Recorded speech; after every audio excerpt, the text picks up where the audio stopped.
दोस्तों, ये कहानी है बिहार के एक गांव की जिसमें विजय नाम का लड़का रहा करता था। बचपन से ही पढ़ाई में होशियार विजय अपने मम्मी पापा की आखिरी उम्मीद था। विजय के दादा ने अपने समय में बहुत कर्ज ले लिया था जिसको चुकाने में पापा की पूरी जिंदगी मजदूरी में निकल गई। उनके पास थोड़ी सी जमीन थी जिससे उनका गुजरा हो रहा था। पापा की तबीयत मजदूरी करने से खराब रहती थी, पर पापा विजय को इस बात का एहसास नहीं होने देते थे। विजय को पढ़ाई में इतना होशियार देखकर उसके मम्मी पापा ने हर वो काम किया जिससे वह विजय को पढ़ा पाए। विजय की कॉलेज की पढ़ाई खत्म हो गई थी और वह एक छोटी सी नौकरी करने लगा जिससे उसका खर्चा निकल जाता और साथ में वह कलेक्टर बनने की तैयारी भी कर रहा था। विजय अपने वक्त का एक मिनट भी फालतू नहीं गुजारता था। विजय ने पूरा समय पढ़ाई और नौकरी में ही लगा दिया। विजय के पापा को ये पता था कि वो कलेक्टर बनना चाहता है, इसलिए घर की हालत बहुत ज्यादा खराब होने पर भी उन्होंने विजय से कभी इस बात का जिक्र नहीं किया और न उसको अच्छी नौकरी करने के लिए कहा।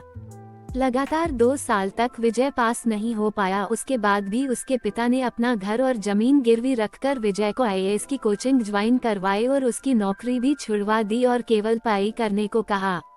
विजय के पापा हमेशा उससे कहा करते, बेटा खेत और घर दोबारा आ जाएंगे पर कलेक्टर दोबारा नहीं बन सकते। आज पूरे साल पढ़ाई करने के बाद विजय का रिजल्ट आ गया जिसमें वह अच्छे नंबरों से निकल गया था। आज उसके पिता से ज्यादा खुश कोई नहीं था।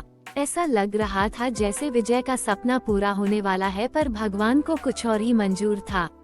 विजय का कल इंटरव्यू था और सुबह से उसके पापा की तबीयत खराब थी। विजय के पापा उसकी मां से बार बार कह रहे थे कि विजय को मत बताना और उस दिन देर रात उनकी मौत हो गई। अब एक मां जिसकी गोद में उसका पति गुजर गया और वह अपने दर्द को भुलाकर अपने बेटे की जिंदगी के बारे में सोच रही थी। मां ने पड़ोसियों तक को इस बात का एहसास नहीं होने दिया कि उसका पति अब नहीं रहा। पूरी रात ऐसे रोई कि आवाज भी न निकले और सुबह विजय जब इंटरव्यू देने जाने लगा तब मां और पापा के आशीर्वाद के लिए उसने मां को कॉल किया।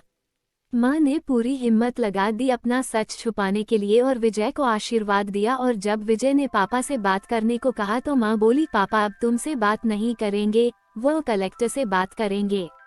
इतनी बात करके मां ने फोन रख दिया। विजय का जब इंटरव्यू हो गया तब उसे बताया गया कि उसके पिता की तबीयत खराब है, उसको तुरंत घर जाना है। विजय को एक पल नहीं लगा अपने पिता की हालत समझने में। घर पहुंचकर पिता के पैरों में गिरकर वह जोर जोर से रोने लगा और कहने लगा, पापा उठो, देखो मैं कलेक्टर बन गया। आज उसके पिता को वो खुशी मिली थी जिसका उनको वर्षों से इंतजार था, पर आज वह इस दुनिया में नहीं थे। भगवान विजय के पिता की जिंदगी में सुख लिखना ही भूल गए थे। पहले वह अपने पिता के कर्ज में जिंदगी भर मजदूरी करते रहे और फिर बेटे के सपनों में फिर घर और जमीन गिरवी रखनी पड़ी। विजय के पिता का कर्ज, वह जिंदगी में कर्ज लेकर आए और कर्ज लेकर चले गए। विजय के पिता को भले ही जिंदगी में कुछ हासिल न हुआ हो, पर वह अपने लड़के को इस काबिल बना गए कि वह अपनी 7 पुश्तों को बैठे बैठे खिला पाए। विजय की मां ने जो उस रात किया जिसको करने का जज्बा बहुत कम लोगों में होता है। जब विजय कलेक्टर बनकर घर आया तब मां ने विजय से कहा, बेटा तुम आज इतने बड़े बन गए हो कि हाजरों गरीबों का भला कर सकते हो। जब भी तुम्हारे सामने कोई गरीब मदद मांगने आए तो अपने पिता और मेरे बारे में सोचना। मैं तुम्हारे बराबर पढ़ी लिखी और समझदार तो नहीं हूँ, पर इतना जरूर जानती हूँ गरीब आदमी की बहुत मजबूरी होती है। तुम कभी किसी का बुरा मत करना। शिक्षा दोस्तों, इस कहानी से हमें ये शिक्षा मिलती है कि वक्त कितना भी खराब हो हम उसे बदल जरूर सकते हैं। माँ और बाप के एहसानों को हम कभी नहीं उतार सकते हैं, पर हम अपने कर्मों से उनकी इच्छा जरूर पूरी कर सकते हैं। यह emotional sad story in Hindi सच्चाई पर आधारित है। Emotional sad story in Hindi में आपने पढ़ा कि कैसे विजय के पिता का जीवन लग गया उसे कलेक्टर बनाने में।